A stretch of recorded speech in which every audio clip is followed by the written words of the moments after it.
আসসালামু আলাইকুম রহমতুল্লাহ বরকাতহু। তে বন্ধুগণ, আশা করি আল্লাহ পাকের রহমতে সকলেই সহি সালামত আছেন।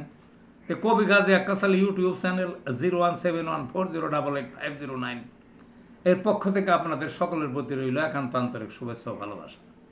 তে বন্ধুগণ, এখন আপনাদের সামনে যে বয়ানটা রাখবার চেষ্টা করব, বয়ানটার নাম হলো ঈদের ভোজন। আর মধ্যে একদিন গেলেই ঈদ, বুঝলেন না? তার ঈদের একটা ভোজন আছে না, একটা ভোজন আছে, বিশেষ একটা ভোজন আছে। যত পর্বই থাকুক, যত আনন্দই থাকুক, ভোজনটা হইলে একটা অন্যতম জিনিস।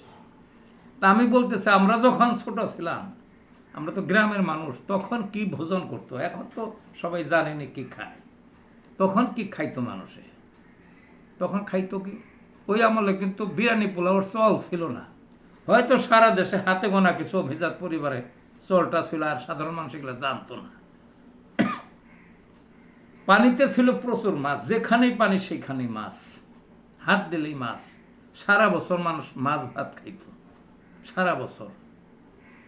ওই শাক সবজি যে বাজারে বিক্রয় হইতো এটা জানতো না মানুষ, শাক সবজিও খাইতো না, কচিত কচিত খাইতো, শুধু মাছ আর মাছ, গোস্তও খাইতো না।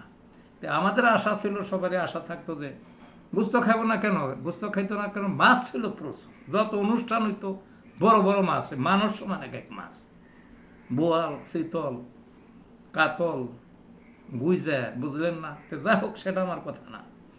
তে সবাই এই জন্যই খাইতো না, সবজিও খাইতো না, বুঝতেও সাধারণত কমই খাওয়া হইতো। তে ঈদের মধ্যে সবাই আশা করতো যে বুঝতো খাবে। আর তখন এখনকার দিনে যে সেমাই লাচ্চাও ছিল না, ওই ক্ষীর খাইতো, চাউলের ক্ষীর আর খিচুড়ি আর গোস্ত। ক্ষীরটা আলাদা, খিচুড়ি দেয়, গোস্ত দেয়, এই ছিল প্রধান খাবার। তো ঈদের জামাতে যাওয়ার আগে সবাই প্রচুর পরিমাণে ক্ষীর খাইতো, কয়েকবার খাইতো। তা নামাজ পড়ে এসে আবার গোস্ত দিয়ে খিচুড়ি দিয়ে খাওয়া হইতো। সারা বছর গোস্ত খায় নাই, কি পরিমাণ খাওয়াই, ঘন ঘন ঘন ঘন খাওয়া, খাইতে খাইতে ওই রাইতে পেট খারাপ হইতো অধিকাংশ মানুষেরই, খুবই খারাপ, বুঝলেন না? এই ছিল ঈদের ভোজন সেই আমলে। ভালো থাকুন বন্ধুগণ।